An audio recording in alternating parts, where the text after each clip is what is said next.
நடிப்பை விட தன் கண்களால் ரசிகர்களை அதிகம் கவர்ந்தவர் நடிகை ஸ்ரீவித்யா.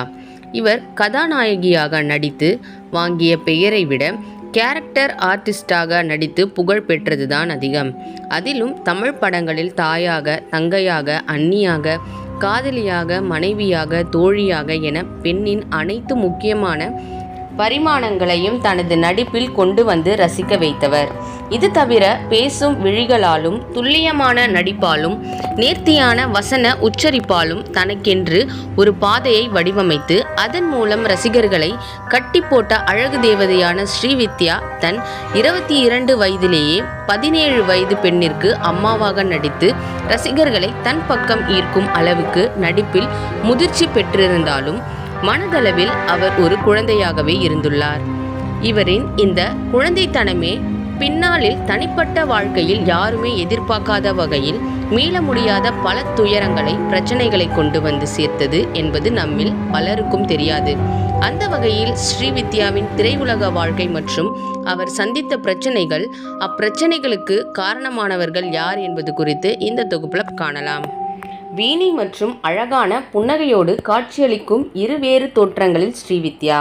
அழகுக்கு இலக்கணமாக திகழ்ந்த நடிகை ஸ்ரீவித்யா 1953ஆம் ஆண்டு ஜூலை 24ஆம் தேதி அன்று புகழ்பெற்ற கர்நாடகா பாடகியான எம்.எல். வசந்தகுமாரி மற்றும் மிமிக்ரி ஆர்டிஸ்டான ஆர். கிருஷ்ணமூர்த்தி ஆகியோருக்கு மகளாக சென்னையில் பிறந்தார். பிறக்கும் போதே இசை மற்றும் சினிமா பின்புலகத்தில் பிறந்த ஸ்ரீவித்யாவுக்கு அந்த கலைகள் மீது அதீத ஆர்வம் உண்டு. அது மட்டுமின்றி இவர்கள் வீட்டிற்கு அருகிலேயே நடிகைகள் லலிதா, பத்மினி, ராகினி ஆகியோரின் வீடும் இருந்ததால் எப்போதும் அவர்கள் வீட்டிலேயே இருக்கும் ஸ்ரீவித்யா அவர்கள் போடும் மேக்கப் மற்றும் ஆடும் நடனத்தை பார்த்து தானும் அவர்களைப் போல் வரவேண்டும் என்று சிறு வயதில் இருந்தே கர்நாடக இசை மற்றும் பரதநாட்டியம் ஆகிய இரண்டையும் கற்றுக்கொள்ள ஆரம்பித்துள்ளார். பின்னர் அவற்றில் நன்கு தேர்ச்சி பெற்றவுடன் தனது 12 வயதில் 1964ஆம் ஆண்டு செப்டம்பர் 7ஆம் தேதி முதல் நாட்டிய அரங்கேற்றத்தினை சென்னை கிருஷ்ண கான சபாவில் வித்வான்கள் மற்றும் பண்டிதர்கள் முன்னிலையில் அரங்கேற்றினார்கள். ஸ்ரீவித்யாவின் நடனத்தை கண்டு பாராட்டிய அனைவரும் அவருக்கு வாழ்த்து மாலைகளை அள்ளி தூவினர். அதன் பிறகு டெல்லி, கல்கத்தா, பம்பாய் என்று அரங்கத்திற்கு சென்று வந்தவர் ஒரு முறை. டெல்லியில் அப்போதைய ஜனாதிபதி சர்வபள்ளி டாக்டர் ராதாகிருஷ்ணன் பிள்ளை, பிரதமர் ஜவஹர்லால் நேரு, இந்திரா காந்தி ஆகியோர் முன்பு நடனமாடியுள்ளார். ஸ்ரீவித்யாவின் நடனம் முடிந்த பிறகு நேராக அவரது அம்மாவான எம்.எல். வசந்தகுமாரியிடம் வந்து இந்திரா காந்தி மகளின் நடனத்தை பற்றி பாராட்டப் போகிறார் என்று பார்த்தால், உங்கள் மகள் காதில் அணிந்திருந்த தோடு மிகவும் அழகாக உள்ளது. நான் நடனத்தை பார்த்ததை விட அதையே தான் பார்த்து கொண்டிருந்தேன் என்று கூறினாராம். இப்படி வித்தியாசமான முறையில் மிகப்பெரிய ஆளுமையிடம் இருந்து பாராட்டு பெற்ற ஸ்ரீவித்யா திரை வாழ்க்கை ஆரம்பித்ததும் ஒரு சுவாரஸ்யமான நிகழ்வுதான். ஸ்ரீவித்யாவின் திரை வாழ்க்கையை பற்றி நம்ம பார்க்கலாம். தந்தை நாடகத்தில் நடித்து கொண்டு வரும் பணத்தை வைத்துதான் ஸ்ரீவித்யாவின் குடும்பம் நகர தொடங்கியது. ஒரு கட்டத்தில் அது போதாமல் குடும்பம் மிகவும் மோசமான பொருளாதார நிலைக்கு தள்ளப்பட்ட உடனே அவரது அம்மா எம்.எல். வசந்தகுமாரியின் நிறைய கச்சேரிகளை நடத்தி சம்பாதிக்க ஆரம்பித்தார்.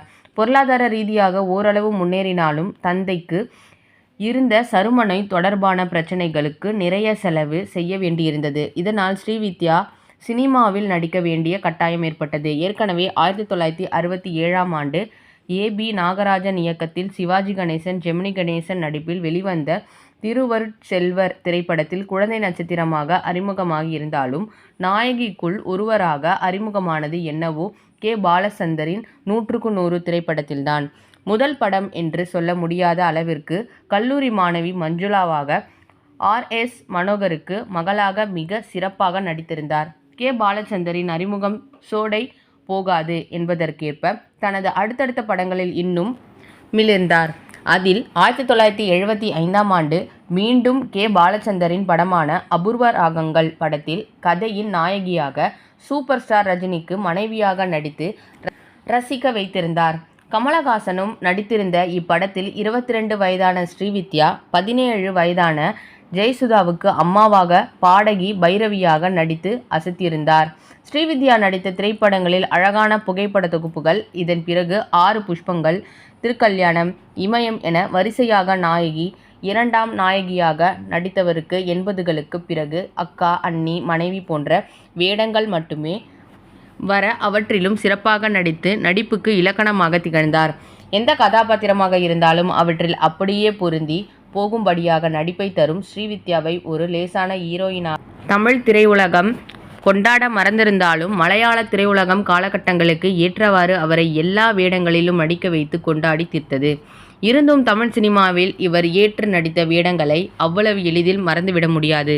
அழுகை, சிரிப்பு எதுவாக இருந்தாலும் அந்த பாத்திரத்திற்கு உயிர் கொடுத்து இன்றும் அதன் வாயிலாக நம் மனங்களில் வாழ்ந்து வருகிறார் என்றால் அது ஸ்ரீவித்யாவால் மட்டுமே சாத்தியமானது. அதிலும் 90களில் ரஜினி, அஜித், விஜய் படங்களில் அவர்களுக்கு அம்மாவாக இவர் நடித்திருந்த வேடங்கள் அனைத்திலும் அப்படியே பொருந்தி போயிருப்பார். குறிப்பாக ரஜினி, மம்முட்டி நடித்த தளபதி பட கல்யாணி ஆகட்டும், விஜய் நடித்த காதலுக்கு மரியாதை பட லக்ஷ்மி ஆகட்டும், கண்ணுக்குள் நிலவு மற்றும் ஆனந்தம் போன்ற படங்களில் கதாபாத்திரங்களாகட்டும் அனைத்திலும் ஒரு தேர்ந்த நடிப்பை வழங்கி அந்த இடத்தில் வேறு யாரையும் பொருத்தி பார்க்க முடியாதபடி நடித்து ரசிக்க வைத்திருப்பார்.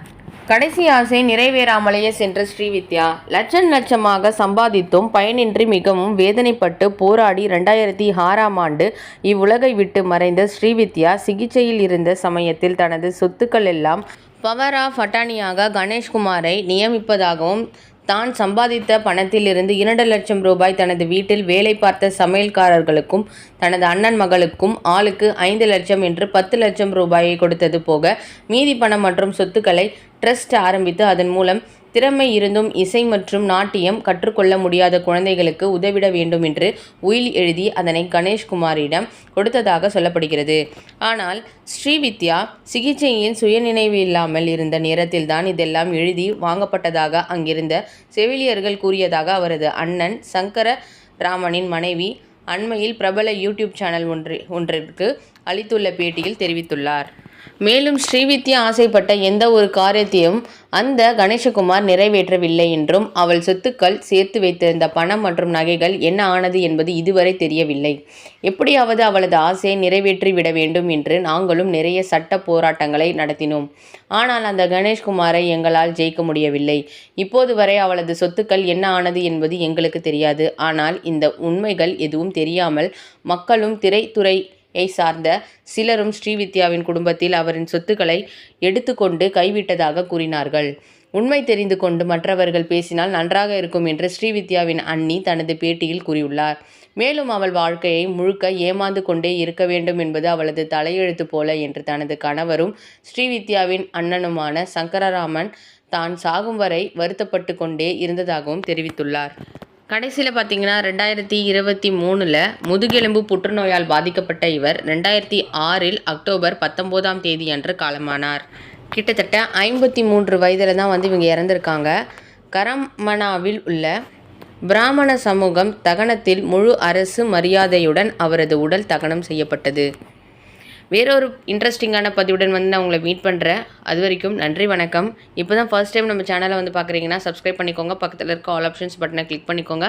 அப்போ தான் நான் போடுற வீடியோஸ் உங்களுக்கு நோட்டிஃபிகேஷன் வரும். இதே மாதிரி வேறொரு பிரபலம் உடைய பயோகிராஃபியோட நம்ம அடுத்த வீடியோவில் பார்க்கலாம். அது வரைக்கும் நன்றி, வணக்கம்.